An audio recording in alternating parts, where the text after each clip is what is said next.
Hello everyone! Today I would like to talk about two things. How to hold your bow and how to take care of your bow. This is a viola bow. It's a lot like a violin bow, except it's longer than a violin bow and it's a little bit heavier, and we hold it the same way and we take care of it the same way.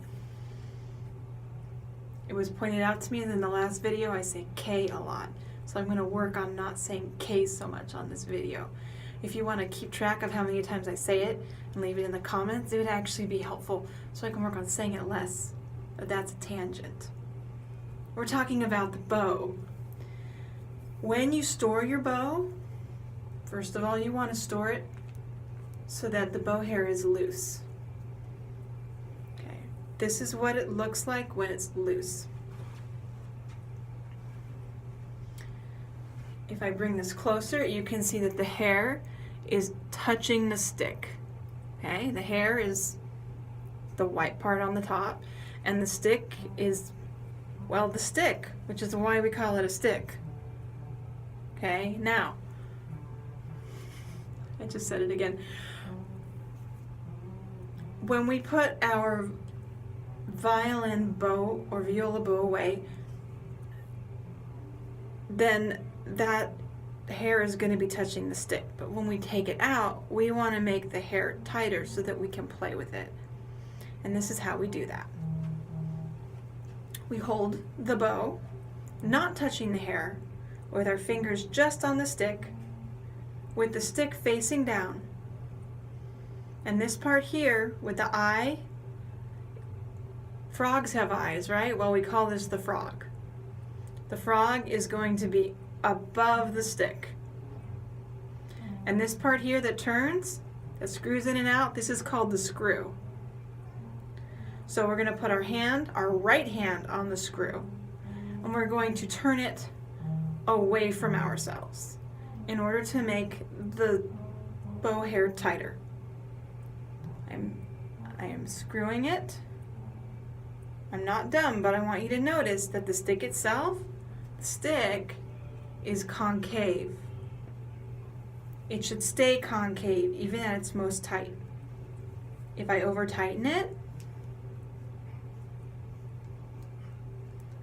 the stick is going to look either straight like this, or it's going to look convex. That's too tight. We do not want that.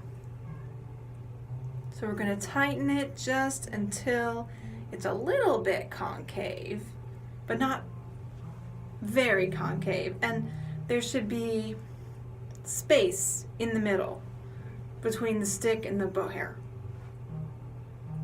Now, when you first open a violin and you decide that you're going to play on your bow, if you get it from an instrument shop, they might give you a bow that doesn't have any rosin on it, and you'll start to play on your violin or viola and there will be no sound, because what the hair does is it clings to the string. It clings to the string. So there needs to be friction between the string and the hair. And if there's no rosin on the bow, there will be no friction, so then there will be no sound. So what that means is you need to put rosin on your bow. This is rosin. Rosin is sticky. It's made from the sap of trees, just like maple syrup. Difference being, you would not put maple syrup on your violin bow. That would be a very bad idea. So the rosin you're going to put on your bow hair. And there are people who believe that when you put rosin on your bow that you should only go in broad swipes like this in one direction, and that you shouldn't put too much on. I am not in that camp, and I will tell you why. I did an experiment at one point with rosin where I actually had an oscilloscope, and I put a little bit of rosin on, and then I put on more and more, and I measured how it affected the sound. And what I found is there's a point where you put on so much rosin where no matter how much more you put on, the sound doesn't ever get better.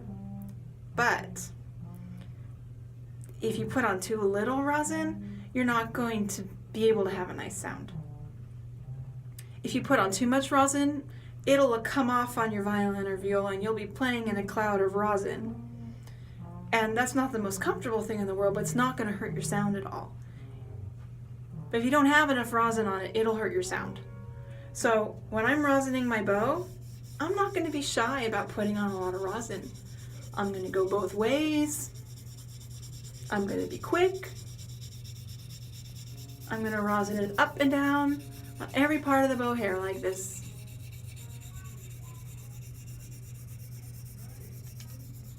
All the way up. All the way up to the tip. And then maybe even all the way down if you're not sure there's enough. There's absolutely no danger in putting too much rosin on. So here we have our bow. When you hold your bow,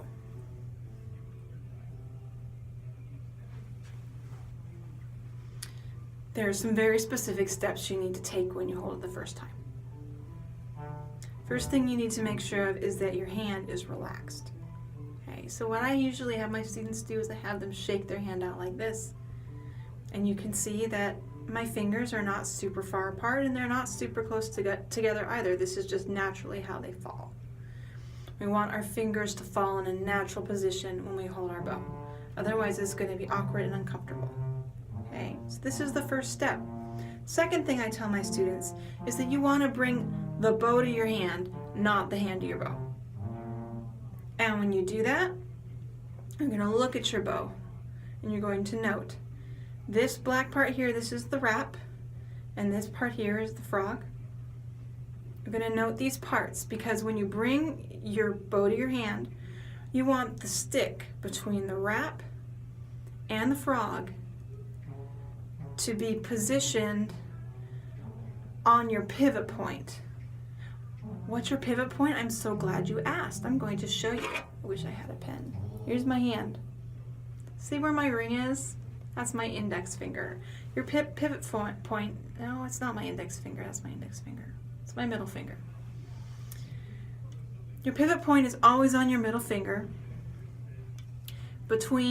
right halfway between both knuckles. So my pivot point is right here.